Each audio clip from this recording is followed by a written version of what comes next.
Okay, welcome to the webinar for your management plan budget. I am Angela, and look at the screen, not at my video because the light's coming in behind me and it's coming in and I can't stop it. So we are going to do a webinar for developing a management plan budget for your management plan, which is due on April 9th.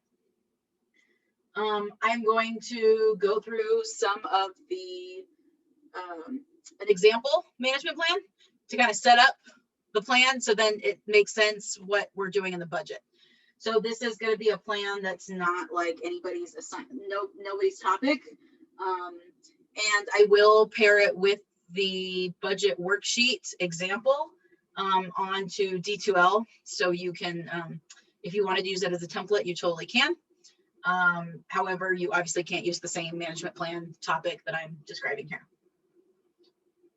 And this is very typical for when you're applying for grants or you're participating in a partnership program and you have to submit some material. They'll probably have a webinar to go through like general rules, guidelines, and then whenever there's budgets involved, they kind of talk about how to do the budgets as well. So this is very typical of applied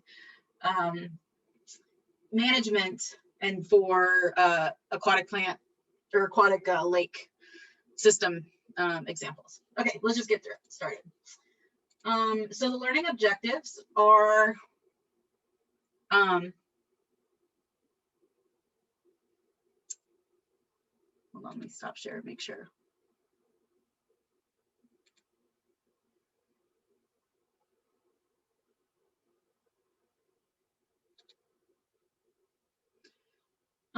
The learning objectives here are going to be understanding how to create a lake management plan budget, be able to create a budget justification for that proposed management plan, and then understand the needed components for budget section of a proposed management plan. So you have a budget component for your management plan requirements. So working through this should give you a better understanding how to set that up. If not, give you some guidelines. So a little bit on the project brief. So this takes place in Sleepy Hollow State Park in Michigan. The project site is Lake Ovid. The management objective is Eurasian milfoil control using biomanipulation. All right, so we're proposing to manage this lake for its Eurasian water milfoil, which is an invasive species population, using some biomanipulation methods. So what we're going to do is introduce some milfoil weevils to reduce the population. We're not eliminating it, we're reducing it. So basically it's control to increase recreational access in the lake. And we're going to monitor some native plants and biota to ensure no negative impacts during implementation.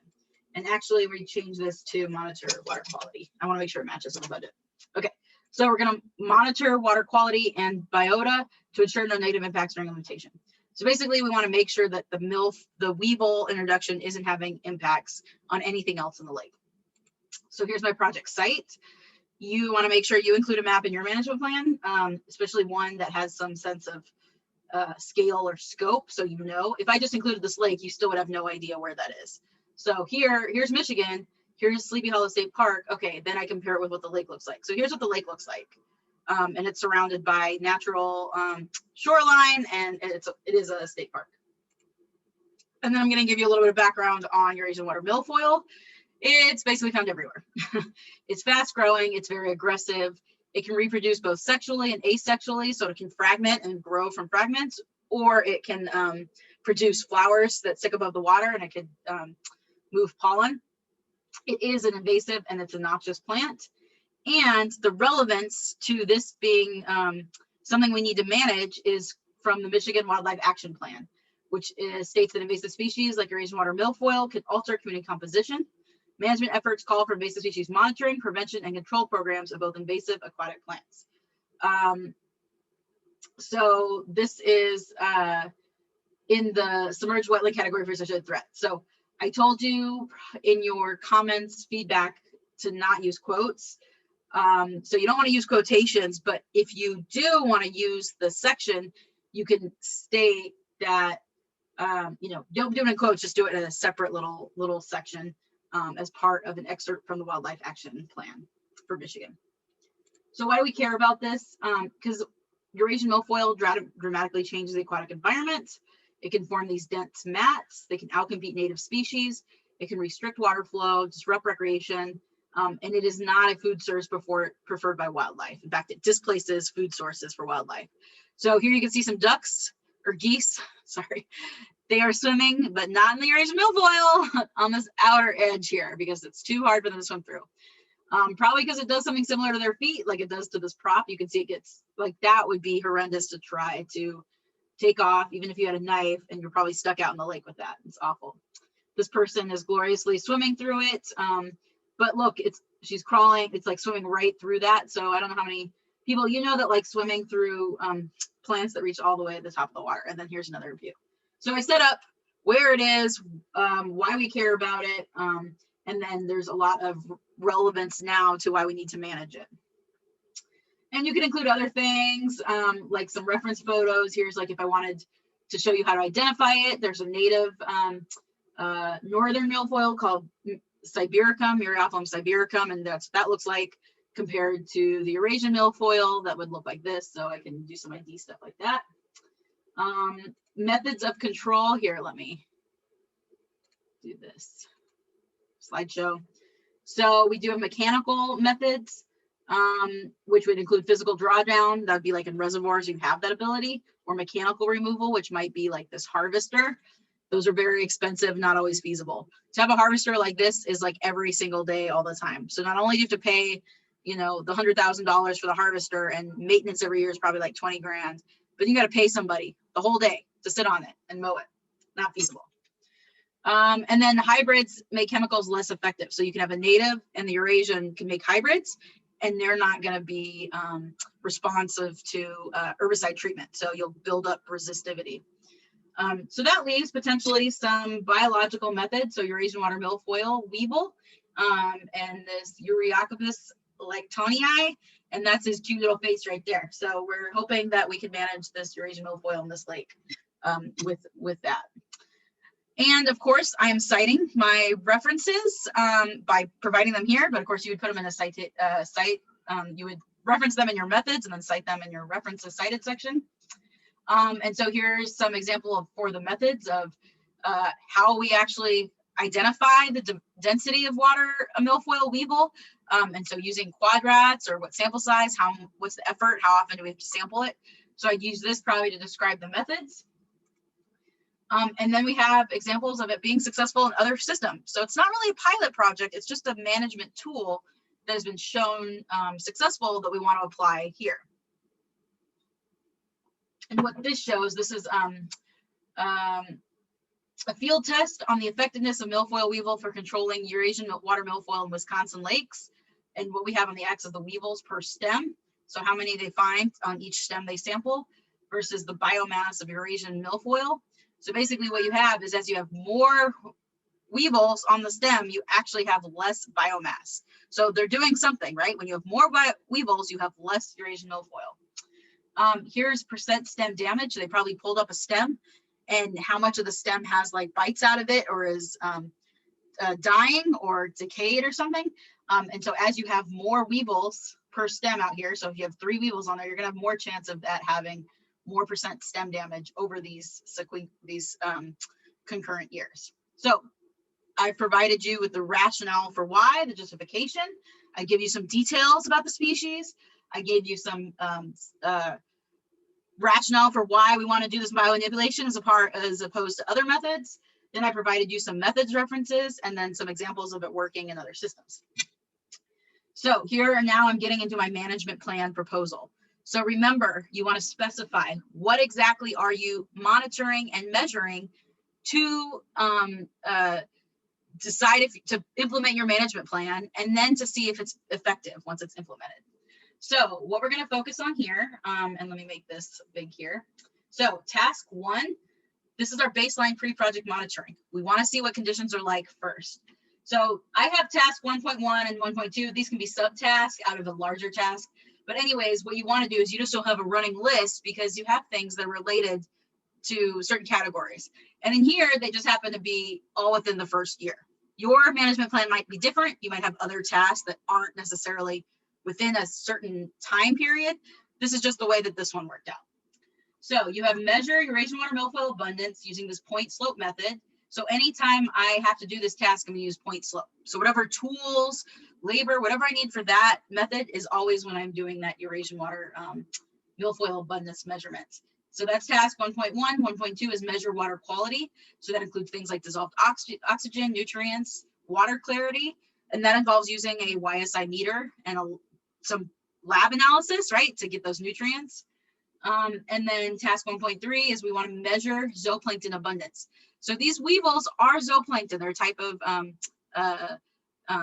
insect that's aquatic insect. So I want to make sure they're not having a negative impact on the zooplankton that we need for fish food out there, right? Or make sure that fish aren't eating the weevils instead of their native zooplankton. So I want to measure the zooplankton abundance, how much is out there. And I'm going to do that with vertical toes.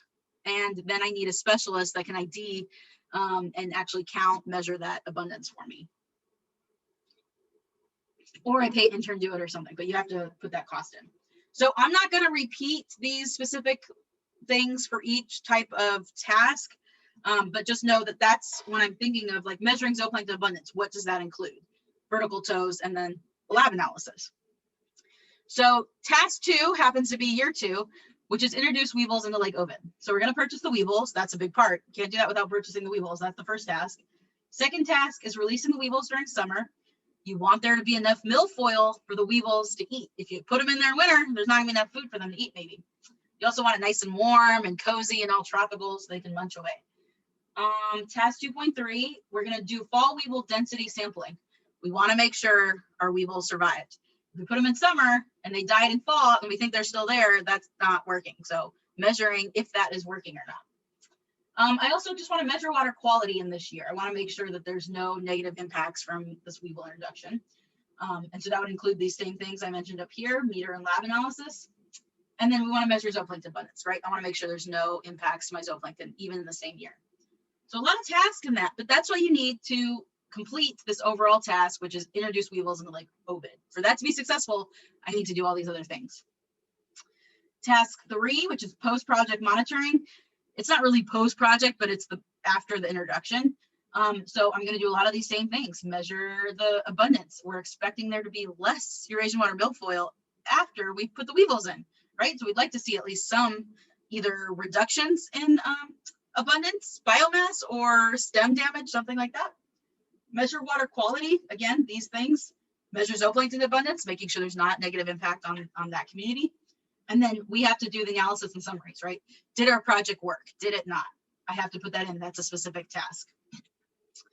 Year 4, or task 4, which is over all 3 years, is community outreach. People want to know what we're doing. If they're going swimming and they see these little weevils, they want to know what those are. What if they live near the lake and they've been complaining about there being too much water milfoil? You'd like to be able to tell them, hey, we're about to do something. We're going to spend some money. Make sure you vote for this project. Or support it. So for a community outreach, develop the outreach material. So you actually have to pay somebody to come up with it, create the creative of that, distribute the materials, hand them out. Who gets them? Is it social media? You send them in emails? Do you actually send them in the mail? What do you do? And then we're going to have a town hall of the Sleepy Hollow community. So there's a lot of people that live around there. We want to talk to them, see what they think about it, make sure they support it and know that, we're doing stuff to manage the lake that's in their community, right? It's really good to have those relations as a manager. Now, of course, this management plan might have something like project maintenance for the next 4 years. That's making sure maybe you're replenishing the weevil population. Maybe you're making sure there's eating the milfoil. Maybe there's a really hard summer, like it gets like record-breaking heat. Like, is that going to harm the weevils? So for the budget, I'm not going to include the maintenance. But I am including it in my overall plan task. So everyone knows that I know that I'm planning to maintenance this project and there might be some general maintenance costs associated with that. But again, I'm not going to include that in the budget for this example. So I'm going to show you the slides first, and then I'll go to the Excel and show you how that's broken down. So the budget justification. So this is one thing. This is by tasks. So what we're doing is we're demonstrating each piece of how much it's going to cost to do each specific thing. So this is under the budget justification. So we're trying to justify this field labor that's needed for these specific tasks and how much we need for that, okay? So it's a little different. It's not overall cost per task, but this is for budget justification. We'll have another just budget, which is line item, which is where you list how much labor hours, how many boat rental hours or days. You'll see. So this has a name. You put the project name in there, like Ovid, Eurasian Milfoil, Control Using Weevils, or whatever your project is. And then your contact. So that's my contact. And this is pretty typical for what's on budget stuff. So let's break down this one. So in this one, we'll have task 1. And if you remember that slide from previous, my task 1 was these 3 things. Pre-project monitoring, measure the abundance, measure water quality, measure zooplankton abundance. Eurasian milfoil abundance and the zooplankton abundance, because I want to figure out my baseline conditions. So what is all involved in that? So this is where you have to think, what do I need to get paid for so I can do these tasks? So that includes you know, maybe looking at papers or looking up methods, looking through the PowerPoints to figure out how we do these specific things, what is needed. So for 1, 2, and or task 1.1 through 1.3, I have some field labor associated with all these, right? We have to go out into the boat, into the lake, and scoop up water and sample plants. So we're saying that it's about $20 an hour. The unit description is in hours and about 200 hours. So over that first year, we're looking at about 200 hours, $20 an hour. That's about $4,000. Yeah, that's kind of normal. It's kind of light, you know, for field labor. For this assignment, I don't care what the costs are. If you want to do dollars and cents and like 25 cents for 5 hours, whatever. I don't care what the dollar amounts are. I mean, they have to be reasonable. Don't be like $1 trillion for, you know, one boat or something like that. What I really want is just to see that you can organize your task and the plan and then connect them to the budget.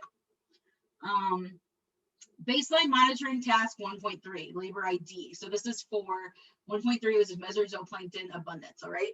So this is paying somebody to sit in the lab and measure the zooplankton. And we're paying this lab to do that. We're paying $1,000 per sample. It may not seem like a lot, but a sample could be huge. That's a lot of stuff they have to count.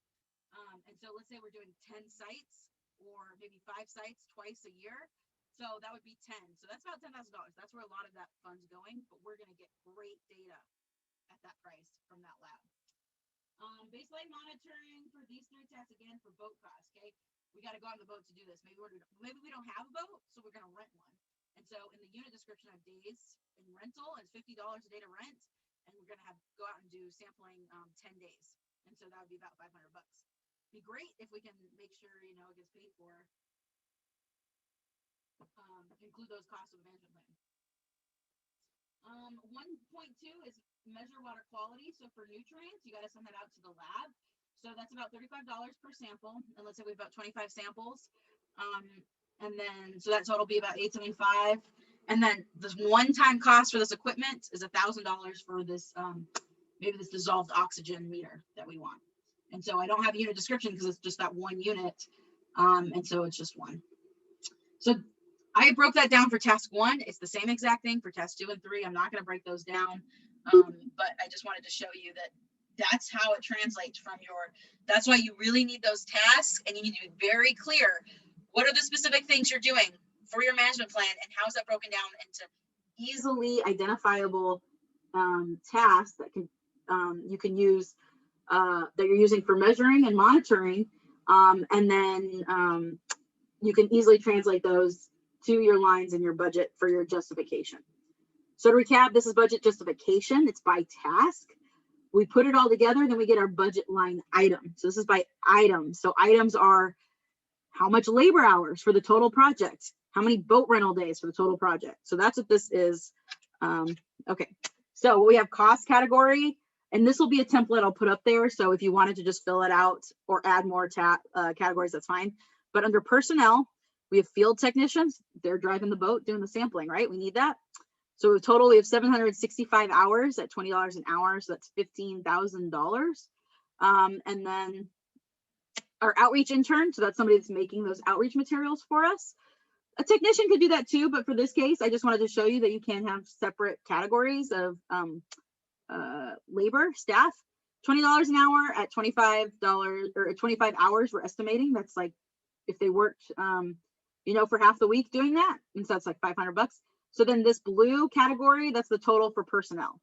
Okay, we do that again for project expenses. So we had about 75 samples for this water quality chemistry nutrients. So that's about $26.25. Boat rental, we had 45 days at $50 a day. That's $22.50. Facility rental, so that was in my task for the outreach town hall that we're gonna have. Obviously, we won't have that during COVID, but you know, if this plan is for launching in 2025, we may be having in-person meetings with folks, you know, and you want to make sure you have the facility that can accommodate them. Maybe it has a screen, maybe it has tables, maybe somebody brings in snacks, coffee, something like that. You don't have to deal with it. So that's pretty good price for that rental. Brochure, fact sheet printing, $250. So that's $250 to print out those color brochures. If you're doing signs like around, let's say you're putting up cyanobacteria signs at the beach, you got to bump that up. That might be like $5,000 or $10,000. It might be like $500 a sign, depending on how big it is. And then the weevils, whew, they are expensive because they're private industry produced product here. $2,000 per pound for these weevils. A pound is a lot. That's a lot of weevils. And we're gonna have, let's say we calculated how much we need based on the abundance of Eurasian milfoil. So we need about 14 pounds of weevils. So that's $28,000. But it's good because they're gonna eat that milfoil and manage our lake. So consultants, let's say we had a lab that we consulted out with to get that zooplankton ID. If you're not a zooplankton expert, then maybe you're not doing ID. Same thing if you're managing fish. Maybe you're not doing all the like fish aging or something. Maybe you're trying to do some fish tissue testing. So you might identify the fish and measure it, but you would take tissue samples and that would go to the lab, and that might be under consultant cost. Maybe it's for mercury or some other contaminant or something like that. Anyways, zooplankton ID, we had about $1,000 per sample, and we had about 30 samples over the 3 years minimum. And so we got $30,000 for that. And then our one-time purchase of this YSI meter, $1,000. So all of that is added up from the total column for each of these line item categories. And then that budget is $80,000. And then every project, you just have to include some extra for overhead. So overhead is like gas for the trucks and keeping the lights on, internet. Maybe you're renting a building and part of that cost of that project needs to go to help pay for that. Or admin, maybe you have an accountant who's going to help you do all your payments and purchasing. Then there's fringe, you know, maybe all of your technicians have to have some healthcare costs or something. So there's always some baseline overhead. So this just added indiscriminately at the end, and it's 15%, but it's really important to know you do the 80 grand times 15%, and that's 12,000. So then you add it up, you're looking at a little less than 100 grand for the total project. And that indirect overhead fringe gives you a little extra for some of those additional costs that don't fit in nicely in these categories. So if there's any questions, here might be some outreach this community is doing, where they have this guy dressed up like the milfoil man, and he goes around and scares children. So now I'm going to show you the actual Excel that I will put up, and let me make sure it's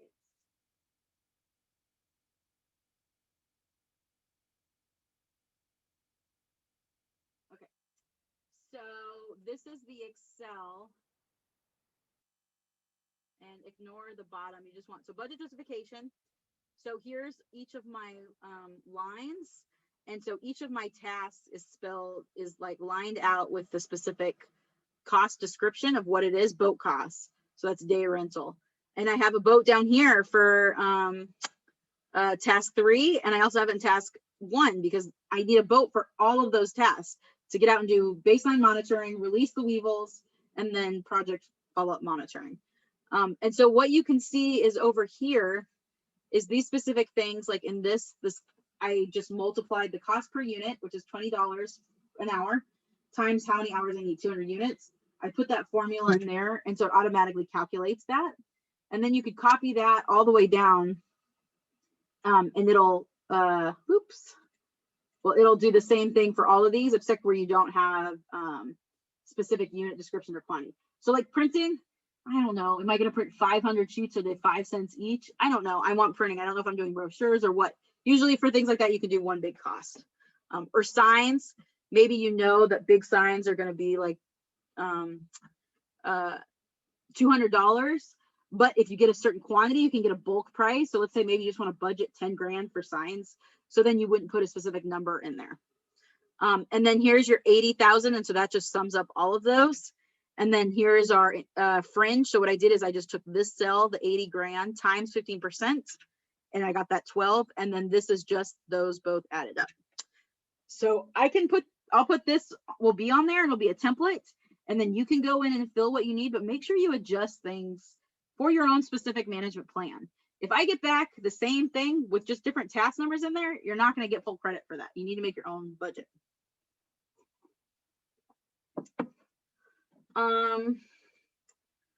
Budget line item. Oh, so that's budget justification. Here's the budget line item. So pretty similar, except the total, like personnel, what you have to do. So let's say you're trying to figure out how many hours you need for the field technicians. You got to count it out. So field labor, there's 200. Here's field labor, 325. Field labor, here's 240. And then this other labor, but that's for outreach. That's different. So you added the 3 places for labor from your task 1, 2, and 3.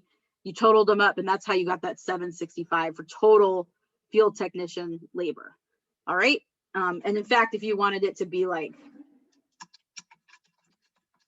so somebody coming along looks at this labor, field labor, and they see this, and let's actually make it match up. They'll see it and they'll be like, oh, field labor. Okay, that's for technicians. I know what that cost is because it's up there. It's in the budget justification, and that's how much it costs. So that way we get an idea of how much we're spending for personnel, project expenses, and consultants. Now, let's say you're doing a sediment removal project. That takes a lot of machinery. Maybe you're doing a consultant. So maybe your consultant is, you know, heavy equipment sediment dredgers, right? Or sediment dredgers, and maybe the cost of equipment and labor is all included. So you might do something that might look like, you know, sediment dredge contractor. And so maybe they might just be a set price of 50 grand, right? And that's for the 1 acre. And maybe you have a 5 acre. So then that would be,